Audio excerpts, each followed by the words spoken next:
हिंदी साहित्य की कहानियों के संसार में आपका स्वागत है।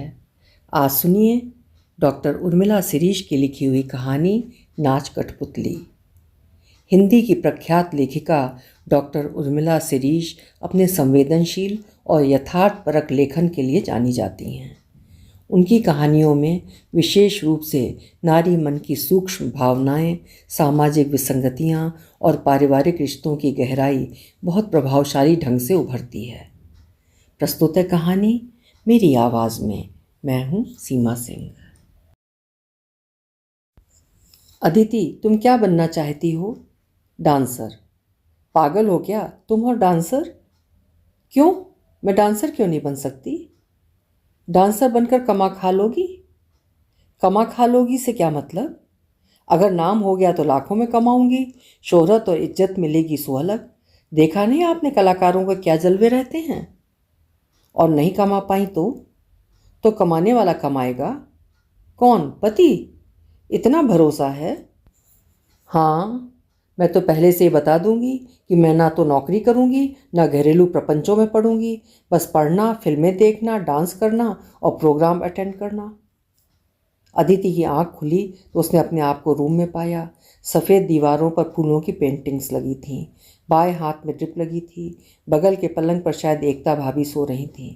एक तेज़ दर्द की लहर कमर से लेकर पेट के आसपास उठी और उसके मुंह से कराह निकल पड़ी। भाभी, बहुत दर्द हो रहा है, पानी पीना है। जाग गई? एनेस्थीसिया का असर धीरे धीरे कम होगा तो दर्द ही महसूस होगा, भाभी ने स्नेह से उसके सर पर हाथ फेरते हुए कहा। नर्स ने आकर दवा दी, 2 घूंट पानी पिलाया। भाभी, सब ठीक से हो गया? हाँ, एकदम ठीक से। अच्छा रहा जो तुम समय पर आ गई थी। आपने और भैया ने कितना कुछ किया है, वरना कौन संभालता? ये कहने के लिए होश में आई हो? चलो सोने की कोशिश करो, एकता भाभी ने उसके माथे पर हाथ रखकर कहा। ऑफिस फ़ोन कर दिया था? ऑफिस? अब क्यों? वे भूल गई थी कि उसे नौकरी से निकाल दिया गया है। पूरे 13 साल बाद उसकी नौकरी छीन ली गई थी, क्योंकि अब तो उतना समय नहीं दे पा रही थी जितना समय पहले देती थी। उतनी एफिशिएंसी नहीं दिखा पा रही थी जितनी पिछले 13 सालों से दिखाती आ रही थी। पिछले साल उसको ब्रेस्ट कैंसर हो गया था। एक ब्रेस्ट निकलवाना पड़ा था। कई कई हॉस्पिटल के चक्कर, 25 बार रेडिएशन के लिए जाना, उसके दुष्प्रभावों को झेलना, फिर कीमो, फिर चेकअप, बार बार अलग अलग डॉक्टरों के चक्कर लगाना। कभी ब्लड आ रहा है तो कभी सूजन, तो कभी फ्लूट की थैली लटकानी पड़ती, तो कभी दर्द और खिंचाव उठ रहा है, तो कभी भीतर चींटियाँ सी रेंगती लग रही हैं। नींद भी उड़ गई थी। हर क्षण कैंसर का भय उसके मन को जकड़े रहता। जिस ऑटोमोबाइल कंपनी में काम करती थी वहाँ ना तो कोई मेडिकल इंश्योरेंस था, ना छुट्टियों का प्रावधान, और होगा भी तो दबा दिया होगा। थोड़ा समय लगेगा, डॉक्टर ने तो 6 महीने आराम करने के लिए बोला है, पर मैं ऑनलाइन काम कर सकती हूँ। 2 महीने बाद ही उसके ऊपर प्रेशर आना शुरू हो गया था। सबको आपके घर आना होगा, आपको स्वयं को इन्फेक्शन से बचाना भी होगा। कैसे संभव हो पाएगा? मैं मैनेज कर लूँगी। कैसे कहती कि उसके लिए नौकरी की कितनी ज़रूरत है। पूरे 1,05,000 रुपये महीने का खर्च बंधा है। अब अगले महीने में कैंसर की दवाओं, खान पान का खर्चा अलग, डॉक्टरों की फ़ीस अलग, बेटे की सालाना फ़ीस भी जमा करनी है। कैंसर का इलाज तो लंबा चलता है। पिछले 3 महीने में बहुत ज़्यादा लॉस हो गया है, सारी व्यवस्थाएं गड़बड़ा गई हैं। लॉस तो पिछले 1 साल से हो रहा है, जब से आपका बेटा आया है, वो कहना चाह रही थी, पर जबान पर शब्द आते आते रह गए। 30 साल से काम कर रहे लोगों से ऐसे बात करता है जैसे वे उसके चपरासी हों। 1-1 घंटे की सैलरी काट लेता है। उसे पता ही नहीं है किस आदमी से कैसे बात करनी चाहिए, कैसे काम लेना चाहिए। लंदन से MBA करके आया था तो उसे लगता था वही सब कुछ जानता समझता है। पूरे प्रदेश में नंबर 1 की पोजीशन पर काम कर रही कंपनी धीरे धीरे अपना अनुशासन, प्रोग्रेस और प्रभाव खोने लगी थी। अदिति ने अपनी मेहनत, बुद्धि और व्यवहार से कंपनी को यहाँ तक पहुँचा दिया था। उसकी मर्जी के बिना एक पोस्टिंग, एक बिल, एक निर्णय नहीं लिया जाता था। पर आज उनका अज्ञानी बेटा उसके खिलाफ खड़ा हो गया था, प्रतिस्पर्धी बनकर। केवल इंक्रीमेंट्स बढ़ाने से क्या होगा? मैडम 3 लोगों के बराबर काम करती हैं। दिल्ली या मुंबई में होती तो उनकी सैलरी 5 लाख रुपए महीना होती। आप तो उनका शोषण कर रहे हो। एक बार अमिताभ के जीजा जी ने ही उसकी तारीफ करते हुए कहा था। उन्होंने 3 ऑफिस खुलवा दिए, लोगों की संख्या बढ़ गई है। उसकी प्रशंसा का अमिताभ सर पर कोई प्रभाव नहीं पड़ा था, क्योंकि अब उनका बेटा चाहता था कि अदिति की जगह 3 नई लड़कियों को रख लिया जाए। एकदम कैसे हटा सकते हैं इस पद से? बाहर तक उसका नाम और सम्मान है। उड़ीसा से लेकर मध्य प्रदेश तक लोग उसको जानते हैं। हमने निकाल दिया तो हो सकता है हेड ऑफिस में उसे बुला लें। अमिताभ ने बेटे को इतना भर कहा था। उनसे कहो अपना ऑफिस मुझे दे दें। बेटे ने भी जिद पकड़ ली थी। वो कहाँ बैठेगी? कहीं भी, बगल वाले केबिन में। बात अदिति तक आई तो वो स्तब्ध रह गई। उसका बनाया हुआ ऑफिस वो अर्पण को कैसे दे सकती थी? ये तो सरासर बेइज्जती थी। ऑफिस का हर तीसरा व्यक्ति अर्पण की शिकायतें लेकर उसके पास आने लगा था। मैं क्या कर सकती हूँ? वो 24 घंटे मेरे ही पीछे पड़ा रहता है। उसके पिता को बताइए, उन तक ये बातें पहुँचनी चाहिए।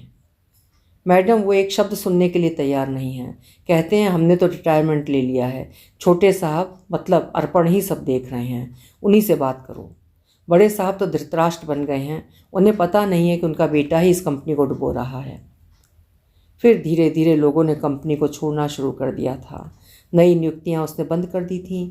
भारी तनाव, अपमान और बदतमीज़ी से निकलकर वो अपने स्वास्थ्य को लेकर एक नई लड़ाई लड़ रही थी, अपनी ज़िंदगी की लड़ाई।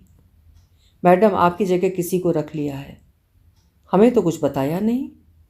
बताते कैसे? बहाना ढूंढ रहे हैं कि आपका काम करना मुश्किल है, आप आने में असमर्थ हैं, या आप ही परेशान होकर छोड़ दें। उसे रात भर नींद नहीं आई। ये तो वही हाल हुआ कि ऊपर चढ़ती हरी भरी शाख को कोई बीच से काट कर फेंक दे। उसके हाथ पांव काँप रहे थे। उसकी देह का एक खूबसूरत हिस्सा अलग हो चुका था। एक स्तन क्या देह से निकल गया था। उसको लगता था भीतर बाहर का सौंदर्य और आत्मविश्वास ही जैसे चला गया हो। उसकी चाल बदल गई थी। उसके कंधे झुक गए थे। देह का लचीलापन खत्म हो गया था। चेहरे की चमक फीकी पड़ गई थी। चेहरा शुष्क, काला तथा भाव विहीन सा हो गया था। दांत कुछ ज़्यादा बड़े दिखने लगे थे और आँखों में भरा अवसाद, चिंताद्रेक इतनी गहरी छाप छोड़ गए थे कि लगता था ये आँखें नहीं, कृत्रिम गोले भर हैं। अपने भीतर उठ रहे तूफान को उसने शांत किया। 2-3 बार चेहरा धोया और बमुश्किल उसने स्वयं को तैयार किया। बहन का भेजा गया विग लगाया। बहन ने उसका आत्मविश्वास बनाए रखने के लिए स्वयं अपने सर से बाल उतरवा दिए थे। उसको गंजा देखकर वो चीख पड़ी थी और फूट फूट कर रो पड़ी थी। उसने बहन को याद करते हुए अपने मन को समझाया। चेहरे पर हल्का सा मेकअप किया और आकर्षक मुस्कुराहट बिखेरने वाले होठों पर हल्की सी लिपस्टिक लगाई। फिर भी ना जाने क्यों उसकी आंखें छलछला उठीं। वो फूट फूट कर रो रही थी। उसने दूसरे उरोज को नन्हे बच्चे की तरह पकड़ा हुआ था। क्या अमिताभ सर को मैसेज करके पूछूं किस आधार पर उन्होंने मुझे इस पोस्ट से या नौकरी से हटा दिया है?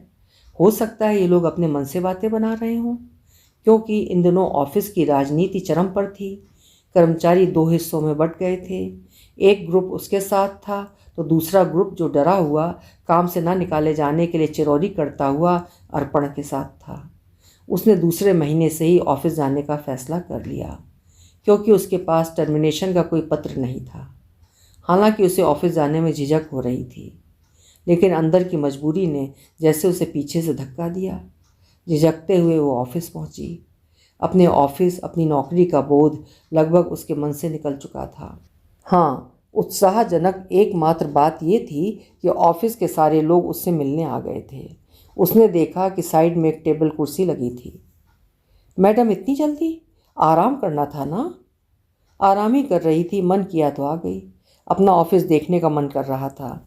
ये चीज़ें इंस्पिरेशंस और एनर्जी देती हैं कि जल्द काम पर लौटना है। आप लोगों की याद भी आ रही थी। उसे लगा बोलते हुए उसकी जिह्वा सूख रही है। सोमनाथ जी को भी कैंसर हो गया है। बता रहे थे कि कीमो के दूसरे ही दिन ऑफिस आ जाते हैं। हाँ, मेरी बात हुई थी। वे बहुत परेशान है मैडम। आदमी को जीवन में कहीं चैन नहीं मिलता। बहुत पैसा खर्च हो रहा है। उनकी पत्नी का सारा गोल्ड बिक चुका है। ऑफिस से भी एडवांस ले चुके हैं। सैलरी से वो पैसा कट जाता है। वेलकम बैक, अर्पण ने केबिन में आकर कहा। उसके चेहरे पर कोई पछतावा, कोई दुख, कोई सहानुभूति नहीं थी, बल्कि चेहरे के भाव तथा बॉडी लैंग्वेज से वो जता रहा था कि वो उसके मातहत काम करने वाली महज एम्प्लॉय भर है। नाम पद कुछ भी रहा हो, पर है तो वो नौकर ही, और वो मालिक। नौकर मालिक के बीच का ये फ़र्क जब बड़ी बड़ी क्रांतियाँ, विचारधाराएं और आंदोलन सदियों से नहीं मिटा पाई, तो वो क्या मिटा पाएगी। वो तुरंत उठी और बाहर निकल आई। अर्पण का व्यवहार और उपेक्षा का भाव उसे भीतर तक हिला गया था। मैडम, हम लोग घर पर आएंगे। ज़रूर। उसने अपने आंसुओं को रोका और चश्मा लगाकर गाड़ी में बैठ गई। बेचारी ना दिन देखती थी ना रात। उनके साथ ये लोग कैसा दोगला व्यवहार कर रहे हैं, ये किसी के सगे नहीं हैं। शायद मैडम को पता नहीं है। पता चल जाएगा तब भी क्या कर लेंगी। सच पता होने के बावजूद भी अदिति ऐसा जता रही थी जैसे उसे कुछ भी पता नहीं है। स्वयं को व्यस्त रखने के लिए वो काम पर लौट रही है, ये सोचकर कि जब तक उसे लिखित पत्र नहीं मिल जाता तब तक वो घर पर ही रहकर ऑनलाइन काम करती रहेगी। उसके पास अब निर्णय लेने, नियुक्ति करने तथा मीटिंग कॉल करने का अधिकार नहीं रहा था। 2 महीने और बीते कि पता चला कि उसकी देह में कोई हार्मोन्स इशू है। कभी हीमोग्लोबिन कम हो जाता है तो कभी पूरी देह धधकती सी लगती है, कभी कोई और समस्या आ खड़ी होती। इधर 6-7 घंटे काम करने के बाद भी आधी सैलरी जमा हो रही थी। क्यों मेहता जी, एक तो सैलरी इतनी लेट आ रही है, ऊपर से हाफ सैलरी। एक बार उसने पूछ ही लिया। आप उतना समय नहीं दे पा रही हैं ना, आपको अपने स्वास्थ्य पर ध्यान देना चाहिए मैडम। मेहता इशारा कर रहा था। मैं ज्वाइन कर लूँगी, ऑफिस से ही काम किया करूँगी, बस 1-8 महीने की बात और है। अर्पण से बात कर लेना। अर्पण से क्यों? वही सब कुछ देख रहा है। मैं आपसे एक बार मिलना चाहती हूँ। मैंने आपके साथ काम शुरू किया था। आप मेरी कार्यशैली समझते हैं, मेरी पोजीशन क्या है, सैलरी भी हाफ आ रही है। इस बारे में मैं आपसे ही बात करना चाहती हूँ। अर्पण को अभी यहाँ का आइडिया नहीं है, उसे एक्सपीरियंस की ज़रूरत है। उसने अमिताभ सर को मैसेज लिखा, पर उनका कोई जवाब नहीं आया। ऐसे कोई कैसे कर सकता है? वो मेरे साथ ऐसा नहीं कर सकते। किससे बात करें, कैसे मिलें, कैसे कहें कि घर में अभी कोई दूसरा कमाने वाला नहीं है। पति का बिजनेस कोरोना की वजह से ही ठप हो गया था। घर की जिम्मेदारियों से वो स्वयं को अलग ही रखता था। बस तमाशा देखना, ताने मारना और उसके काम में कमियां निकालना उसका शगल बन गया था। अदिति उससे अपने बिजनेस के बारे में बात करने को कहती तो वो 100 बहाने बना देता। हाथ में मोबाइल, माथे पर शिकन लिए वो दुनिया जहान की घटनाओं पर फेसबुक पर कमेंट्स लिखने में लगा रहता। मेरी जॉब जा सकती है, अर्पण के साथ काम करना मुश्किल होता जा रहा है, वो मेरी पोजीशन ख़त्म कर देना चाहता है। तो बिना पोजीशन के काम कर लो, तुम्हारा तो हर जगह ईगो चलता है, जो हो तुम्हारे अंडर में हो। अरे भैया, मान लो कि वो मालिक है। तुम्हारी होशियारी, स्मार्टनेस, डिवोशन कोई मायने नहीं रखता है। जो सैलरी दे रहा है वही ले लो। लोगों को तो काम से निकाला जा रहा है, कम से कम तुम्हें टर्मिनेट तो नहीं किया है। केचुआ, आज ये काम कर रहा होता तो मुझे क्यों उनके सामने गिड़गिड़ाना पड़ता। अदिति ने घूर कर पति की तरफ देखा और अपने कमरे में आ गई। बैठ गई कोप भवन में? उसने अदिति को उकसाते हुए कहा। मेरी टेंशन से तुम्हें कोई लेना देना नहीं है, मेरी बीमारी से तुम्हें कोई फ़र्क नहीं पड़ता, बस घर में पैसा आता रहे। तो तनाव लेने से पैसा आ जाएगा। वो लगातार मेरी बेइज्जती कर रहा है। खैर, तुमको बताने से क्या फ़ायदा। नौकरी में सबको बेइज्जती सहन करनी पड़ती है। फिर तुम क्यों नहीं जाते अपना काम करवाने के लिए? मेरे पास रिश्वत देने के लिए पैसा नहीं है। लाइसेंस की फ़ाइल को 1 साल हो गया है, बिना पैसे के कुछ सुनने को तैयार ही नहीं है। मुझसे अब काम नहीं होगा, टेंशन बर्दाश्त करना मेरे वश में नहीं है। तो आराम करो, अभी तो थोड़ी स्थिति सुधरी थी, अब तुम बैठ गई बीमारी का बहाना बनाकर। वो चिल्लाता हुआ घर से निकल गया। पहले नीचे जिम जाएगा, फिर साइकिल से पूरा एक चक्कर लगाएगा, आकर नहाएगा और फिर खाना खाकर सो जाएगा। पता नहीं इसको नींद भी कैसे आ जाती है। अदिति ने गुस्से में दरवाज़ा बंद करते हुए कहा। न बच्चे की पढ़ाई से मतलब, न उसके भविष्य के बारे में सोचना।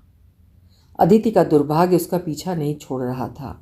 डॉक्टर ने कह दिया यूट्रस निकालना होगा, जितनी जल्द हो सके ऑपरेशन करवा लें। अदिति सर पकड़कर बैठ गई। और 2-3 महीने का समय निकल जाएगा। अंधकार, निराशा और देह में पलने वाली बीमारियां उसके जीवन को, उसकी प्रगति और उसकी उड़ान को घेरे हुए थीं। माँ, मेरे साथ ऐसा क्यों हो रहा है? वो माँ के सामने रो रही थी। अभी तक वो किसी के सामने रोई नहीं थी। उसका मानना है कि आंसू निकले तो उन्हीं के सामने निकले जो आंसुओं की फितरत को जानता समझता हो। अरे रोना क्यों, ये सब तो होता ही रहता है, हिम्मत मत हारो। नौकरी थी तो सबसे निपटने की हिम्मत जुटा लेते थे माँ। आशीष को काम करना चाहिए, क्या तुम ही ने जीवन भर घर बाहर का बोझ उठाने का ठेका ले रखा है? माँ, आदमी को एक बार काम न करने की आदत पड़ जाए तो वो कभी काम नहीं करता। निठल्ले रहकर जीना उसका स्वभाव बन जाता है। कितने साल तो हो गए। अब क्या करोगी? कुछ समझ में नहीं आ रहा है। महीनों का जमा अवसाद माँ के सामने आंसुओं के रूप में बह निकला था। कब तक अकेले सहे? पहले शरीर साथ देता था तो 24 घंटे काम करने का हौसला बना रहता था। अमिताभ तो बड़ा बेईमान निकला। जब नौकरी की सबसे ज़्यादा ज़रूरत थी तभी परेशान कर रहा है। अरे बेटे को डांट देता। माँ, वे मौका ही देख रहे थे। ये लोग अपने कर्मचारियों का खून चूसते हैं, सबके हित मारकर अपना घर भरते हैं। इनके पास पैसा यूं ही नहीं आ जाता है। अभी इन्हीं की कंपनी में 4 लोगों को कैंसर हो गया है। बेचारे तब भी आते हैं, एक एक छुट्टी का हिसाब रखते हैं। मन कर रहा है कि इनकी शिकायत कर दूं, पर कहाँ करूं? सब जगह तो इन्हीं जैसे लोग बैठे हैं। आधा शहर इनका गुलाम है। मेरी कौन सुनने वाला है? मेरा गुस्सा और मेरा फ्रस्ट्रेशन मेरा ही खून जला रहा है। कितनी बार कहा था आशीष को छोड़ दो। कब कहा था? बल्कि हमने आज से 12 साल पहले कहा था कि हमें इसके साथ नहीं रहना है, पर किसी ने हमारी बात नहीं सुनी थी। अब कैसे छोड़ दें? धक्का मारकर घर से तो निकाल नहीं सकते। वो बेशर्म है, हम नहीं। पता नहीं ऐसे आदमी खास सो कैसे लेते हैं। बातें देखो कितनी बड़ी बड़ी करता है। आदर्शवादी बनकर समाज को सुधारने की, ईमानदार बनने की लफाजी करता रहता है। सचमुच समस्या गंभीर थी। फिलहाल अदिति की जो मेडिकल स्थिति थी, ऐसे में उसे कहीं और काम मिलना मुश्किल था। दुनिया भर में भुखमरी और बेरोज़गारी फैली है और दुर्भाग्य देखो कि एक और बेरोज़गार नौकरी की तलाश में क्यू में है। भाभी, वो उठकर बैठ गई। क्या सोच रही हो? चिंतित हो? जानती हो तुम्हारी मम्मी का फ़ोन आया था, क्या तुमने कुछ बताया था? हाँ, बताना पड़ा। भाभी, बहुत डिप्रेशन हो रहा था। 50 साल की उम्र में वहीं आकर खड़ी हो गई हूँ जहाँ 20 साल की उम्र में थी। तब युवा थी, सपने थे, भविष्य के बारे में सोचती थी, लेकिन ना आज वर्तमान में कुछ है और भविष्य तो अंधकार से भरा दिख रहा है। नाच बुलबुल नाच। बस हम औरतों के जीवन में घर बाहर यही तमाशा चलता रहता है। कठपुतली की तरह हमारी डोर भी किसी और के हाथों में होती है। भाभी ने लंबी आह भरते हुए कहा। क्या भैया भी? भैया की चलती तो। भाभी, 12 साल तक मैंने परिवार के साथ रहकर सबकी सेवा की है। आपको तो मालूम है कि मेरी इच्छाएं क्या थीं, क्या क्या करना चाहती थी। पर जैसे पतझड़ में पेड़ से पत्ते झड़ते जाते हैं, वैसे ही मेरी खुशियां झड़ती गईं। यहाँ आकर मैं भूल गई कि थिएटर क्या होते हैं। फिल्म देखने भी जाना चाहिए। गीत संगीत और नृत्य के समारोह होते भी हैं या नहीं?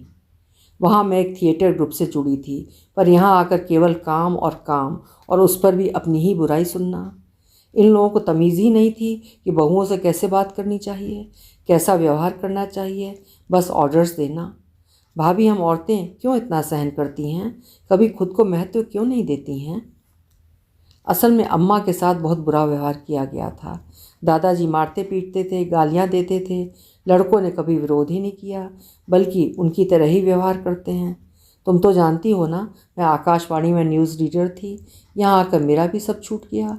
शादी, पति, यही जीवन का मकसद था, जैसे हमारे परिवार के लिए। सच अदिति, हम लोग कभी नहीं चाहते थे कि तुम्हारे इस घर में आशीष से शादी हो। कितनी स्मार्ट लगती थी, ऐसा लगता था कोई एक्ट्रेस चली आ रही हो। फिर इस घर में आकर तुमने इतना त्याग किया। जब तुम इस कंपनी में सीईओ बन गई तो हमें लगा कि तुमने अपनी पोजीशन पा ली है। पर देखो, यहाँ भी तुमसे 15 साल छोटा लड़का अपना पुरुष ईगो लेकर बैठा है।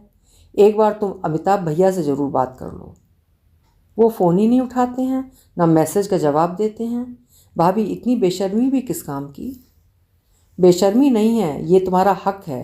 तुम्हें जानने का हक है कि वो तुम्हें नौकरी से किस आधार पर निकाल रहे हैं, या तुम्हारा डिमोशन किस आधार पर किया है। कोई नियम और कानून तो होंगे। मेडिकल ग्राउंड पर ऐसा कोई कानून है? ज़रा पता तो करो। भाभी, सब कुछ हाथों से निकलता जा रहा है। टेंशन मत लो, पहले यहाँ से डिस्चार्ज हो जाओ, फिर सोचते हैं। भाभी करवट बदलकर सो गई थीं, पर अदिति की आंखों में नींद नहीं थी। दैहिक और मानसिक पीड़ा के कारण बेचैनी हो रही थी। बाहर खामोश थी, पर उसके भीतर कई आवाज़ें शोर मचा रही थीं। कंपनी के उन लोगों की आवाज़ें जो निकाल दिए गए थे या जिन्हें परेशान किया जा रहा था। बायोप्सी की रिपोर्ट आ गई थी, सब नॉर्मल था। उसका मन जिन आशंकाओं से भरा हुआ था कि कहीं कैंसर नीचे तक यानी शरीर के दूसरे अंगों में तो नहीं फैल गया है, वे आशंकाएं अब दूर हो गई थीं। 7वें दिन टाँके काटे गए। डॉक्टर्स ने जो भी सावधानियां बताई थीं, अदिति उनका पालन कर रही थी। घर में एक निराशा से भरा सन्नाटा छाया रहता। जिस घर की दीवारों को अदिति ने कलात्मक लुक दिया था, जिस घर का बरामदा फूलों, पत्तों और लताओं से भरा था, वो घर अब अनमना सा अपनी स्वामिनी की हंसी खिलखिलाहट का इंतज़ार कर रहा था। अदिति, दिन भर क्या करती रहती हो? आराम। कुछ फिल्में देख लो, संगीत सुनो, डांस के प्रोग्राम देखो। अरे भाभी, अभी तो अगले महीने की चिंता है। मैं शाम को आती हूँ, कहकर भाभी ने फ़ोन रख दिया। शाम को इस कॉलोनी में अच्छी खासी हलचल रहती है। बच्चे साइकिल चलाते हैं, क्रिकेट खेलते हैं, महिलाएं वॉक करने निकल जाती हैं, योग की क्लास चलती है, बाइयाँ खाना बनाने के लिए आती हैं। अदिति बरामदे में ही घूम रही थी कि देखा ऑफिस के 7-8 लोग उससे मिलने आए हैं। कैसी हैं मैडम?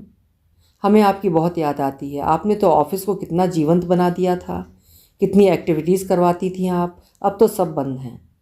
क्यों? अर्पण सर को कुछ पसंद ही नहीं है। देर से आते हैं, अपने ऑफिस में बैठे रहते हैं, दिन भर लोगों को तनाव में रखते हैं। मैडम, हम लोग एक आइडिया लेकर आपके पास आए हैं। क्या? देखिए, माना कि अर्पण सर और अमिताभ सर कंपनी के मालिक हैं, पर कंपनी को आगे ले जाने में यहाँ के कर्मचारियों का भी तो योगदान है। एक एक करके यदि हम काम छोड़कर चले जाएंगे तो उनके लिए तो अच्छा ही होगा। यदि आप कंपनी में रहती हैं तो कम से कम कर्मचारियों के लिए कुछ तो कर पाएंगी, जैसे medical leave, health insurance, terminate करने के पहले कारण बताओ नोटिस। ये सब क्या उन्हें नहीं मालूम? पर लागू कहाँ करते हैं वो? मैडम, अभी तक उन्होंने आपको डायरेक्ट तो कहा नहीं है, ना पत्र दिया है, सब मुँह ज़बानी चल रहा है। फिर आप क्यों जॉब छोड़ेंगी? लेकिन मेरी पोस्ट तो नहीं, वे ना निकाल पा रहे हैं, ना आगे रखने की हिम्मत दिखा पा रहे हैं। लेकिन आपको ही स्टैंड लेना पड़ेगा। आप ही सब कुछ कर सकती हैं मैडम। देखा नहीं उनका लड़का 1 साल से कितनी हरकतें करता आ रहा है, कितना अपमान करता है, बदतमीज़ी से बात करता है। मैडम, अब कंपनी के हित के लिए नहीं, वहाँ काम करने वाले लोगों के लिए काम करिए। मेहता साहब की हालत देखी आपने? और बेचारी महिलाएं, उनकी स्थिति तो और भी ख़राब है। डिलीवरी के बाद महिलाओं को विदाउट पे काम करवाया जाता है। तुम लोग मुझे कुछ ज़्यादा ही पावरफुल समझ रहे हो। मेरे हाथ में कुछ नहीं है। क्यों ना समझे मैडम, ये पुरानी बिल्डिंग से निकलकर इतना बड़ा ऑफिस कैसे बन गया? एक नहीं 3-3 ऑफिस आपने बनवा दिए। पिछले 5 साल से कंपनी नंबर 1 पर चल रही है। इतना कुछ तो आपने ही किया है ना। आपके योगदान को हम व्यर्थ नहीं जाने देंगे। पर उसका रिजल्ट क्या निकला? और हम लोगों ने तय किया है कि अगर इन लोगों ने आपको नौकरी से निकाला तो हम 17 लोग एक साथ रिज़ाइन करेंगे। आप लोग भावुकता में आके कोई निर्णय ना लें। एक एक व्यक्ति आपका साथ देगा मैडम। सोचने का समय दीजिए, मुझे सोचना पड़ेगा, किसी से सलाह मशवरा करना होगा। पर मैडम, पीछे नहीं हटना है। यही वक्त है सत्य और न्याय के साथ खड़े होने का, अधिकारों के पक्ष में आवाज़ उठाने का, हमारे अधिकारों को कानूनी रूप देने का। ऑफिस के लोग उसके भीतर एक चिंगारी छोड़कर चले गए थे। पिछले 13 साल उसकी आंखों के सामने थे। भाभी भी समझा कर गई थी। अदिति को एक तीसरी लड़ाई चुनौती दे रही थी। सुबह के 9 बजे थे। अदिति ने ड्राइवर को फ़ोन लगाया। आपने साहब से पूछ लिया? ड्राइवर ने संकोच के साथ कहा। मैं कह रही हूँ ना कि तुम्हें आना है। 9:30 बजे वो ऑफिस जाने के लिए तैयार खड़ी थी। कहाँ चलना है मैडम? ऑफिस। ऑफिस? ड्राइवर ने पलट कर देखा। शायद मैडम को पता नहीं है कि उनको निकाला जा रहा है। पत्र भर आने की देर है। फिलहाल ये चर्चा उसने ऑफिस में सुनी है। अदिति ने ऑफिस खुलवाया। पहले की तरह टेबल कुर्सी साफ करवाई।